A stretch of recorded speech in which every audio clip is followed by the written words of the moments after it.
Hey everyone, welcome to today's podcast from sunny Canada. We are off to New York City tomorrow night, officially I guess, kind of tomorrow night, or Sunday morning really early.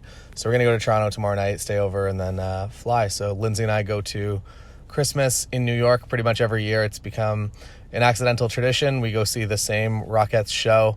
We're seeing the Nutcracker Ballet, and we're also seeing a Knicks game for a surprisingly deal on tickets. So the way that this kind of came about was that we were looking we'd just like to go, and it turns out like even to sit in kind of the upper deck, you're still going to be spending like $95 to see the game. And then we started looking at the verified resales on Ticketmaster, and while courtside seats are like $2,000, $4,000, a few rows up from that, tickets were $130. So we jumped on 4 of those. It is Lindsay, myself, my friend Nova, and Matt. We're all going down, and we're going to see that game and see a bunch of shows and do a lot of things, take some pictures with the new Leica Q-P. So I guess this is kind of immediately counteracting or countering yesterday's episode that was all about saving money and investing in your future, and instead of getting the 24-1-4, getting the 24-1-8 and saving yourself a bunch of money and putting that into your retirements and saving that money, so that if you're a younger photographer, like the power of compounded interest is absolutely insane. So make it part of your business. If you're an older photographer, like myself, or even older, like it just means you have to be a little bit more aggressive with what you're saving. But if you're sitting around like 22, 23, 24, and you haven't yet started saving, my one life advice piece would be start doing that right now, so that whenever you get a wedding, when you book a wedding or a commercial job, put $200, $300 of that into your actual retirement fund. The easiest way to do this is just by setting it up and having it just come out every week or every month, so you don't even really notice it.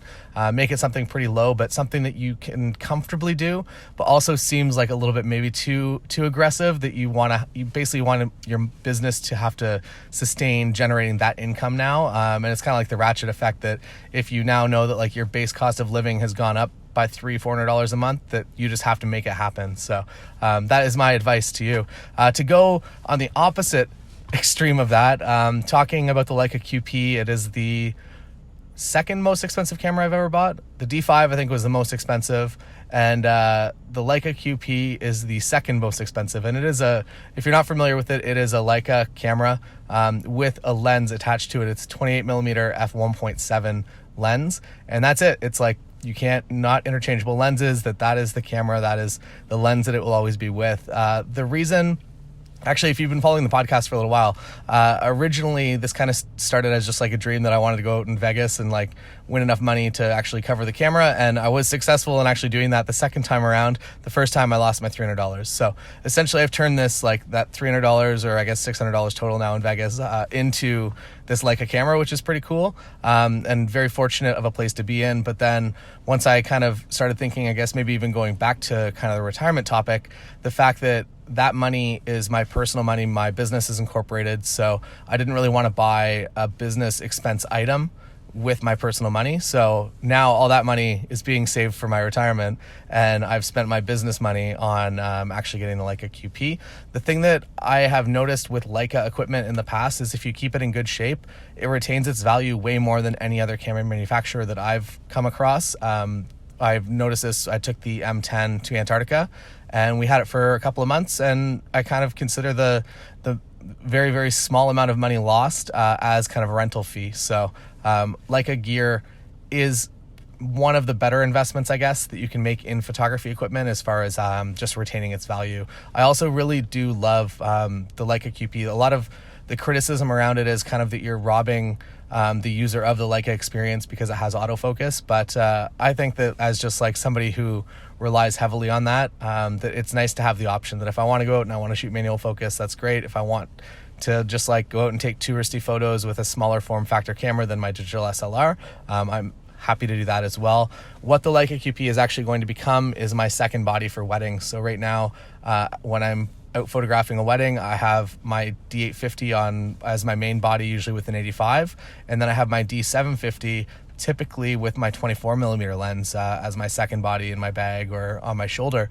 And what the Leica is going to become is that second body. So in comparison to that, it seems at least on par with what my D750 plus my 24mm 1.4 cost.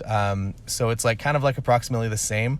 So it does make sense for me. Obviously a little less, I guess, customizable, that I can't change that body into something else, that I still do need to bring that D750 as my backup, but it makes it a little bit, I guess, more of a business case for me.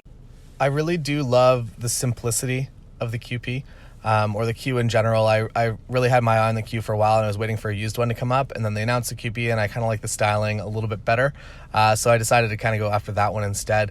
I love the idea of having just kind of a fixed lens camera specifically for travel.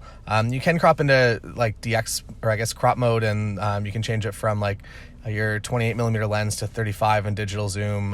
You're essentially just cropping, and then 50 as well, which I will probably be using a little bit for video, assuming I'm able to do that. I still have yet to explore all the functions of the camera.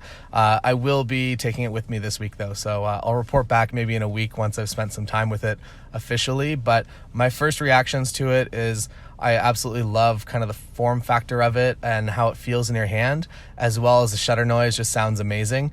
It makes me want to go out and take pictures on vacation again, and it gave me a new excuse to do that. It's also had me brainstorming a few different projects that I now want to do around town with this camera.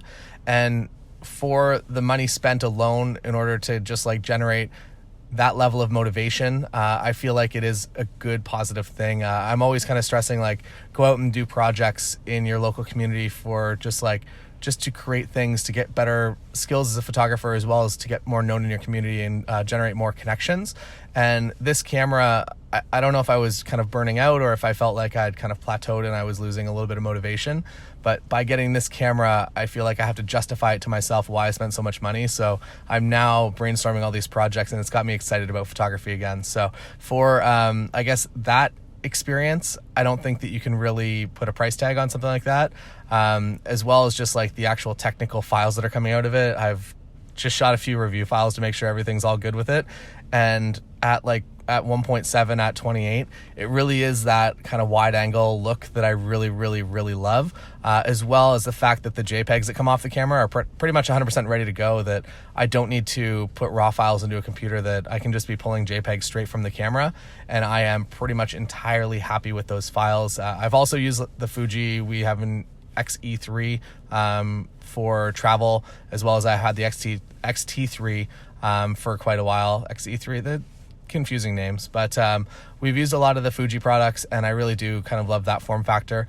The Wi-Fi system was pretty good, so we got pretty happy with the fact that it just kind of dumps images that you take on it into your phone as backup and just to have for social media immediately. So I've kind of grown accustomed to that whenever it's just like Lindsay and I out traveling. So it's nice that the Leica has that as well, so that I can just be quickly uploading things and sharing files from that actual camera. The other thing that I love, that I think is the thing that I love the most about Leica, is just the look and the feel and the colors and the contrast and the sharpness, and everything is just like, is so perfect. So I'm excited to shoot some videos with it as well. And I know that it's not really a video camera. It does have video functionality. It has a dedicated button to it, so they've maybe tried a little bit more. But just like the look that comes straight out of camera from it, I'm really happy with. So I'll be playing around with a lot of video. It also has some stabilization in it as well. So it's a more usable, I guess, 28mm than my actual D750 with my 24mm lens on it was, because that is not a stabilized lens. So for wedding days, I had to use a lot of warp stabilize in post-production to kind of make sure that everything looked as good as it did when I was shooting lenses that have VR or I guess VC or IS on them. So to recap, the camera feels absolutely amazing in your hand, creates amazing files, and it really gives me that 28mm wide angle look with shallow depth of field at 1.7. That's kind of the look that I really got addicted to this past year, and I'm very excited to make that kind of a staple of my photography style. So look forward to the next year, I guess, because that's going to be with my D850 for the next at least year, I would say. The other kind of cool thing is that even though like the original Leica Q, so the Q-P is essentially pretty much the exact same, I think, internally. for the most part as the Q-P. And I was still very much looking at a Leica Q to purchase, and it's been out for several years now. So I think that says something about the quality that they put into the original Q. So if you can find a used one of those now that the Q-P is out and you can save a little bit more money on it, I might recommend trying that out and seeing how you enjoy it, because I really do kind of like the idea that I'm kind of stuck in this box and I have to see what I can create within this specific 28 millimeter 1.7 box, whether that is photography or that is video. So my thoughts right now, day one, it looks great, it sounds great, files look good, and I'm pretty happy to bring this camera to New York. So I will see you tomorrow from the airport hotel. Maybe we'll see about tomorrow, but yeah, going to New York and should be a lot of fun. Thank you so much for listening to the podcast. If you have any questions, feel free to leave them either in a DM, send me a DM on Instagram, and I will do my best to answer any questions here. And I will be doing, I do this every week, basically Ask Me Anything, that I answer every single question that is asked in Patreon. I do that every single Wednesday. So if you are interested in having any questions answered, head over to, it's called The Secret Podcast, and it comes out every Wednesday. So head over there if you're interested. Also on Monday, my presets for 2019 just went up. So if you're interested in exactly the presets that I'm using specifically on my Nikon cameras, I haven't yet tweaked them or thought about what I'm going to do for Leica files if I am loading a lot more raw files in than I anticipated. But for now, for Nikon, Canon, Sony, Fuji, these presets are pretty good. They're my beta presets, so they're not entirely officially finalized, but by probably, I would say the second week of January, they will be finalized. So, and if you're a Patreon member, you'll also get access to those. So check those out if you are interested, and I will see you again tomorrow.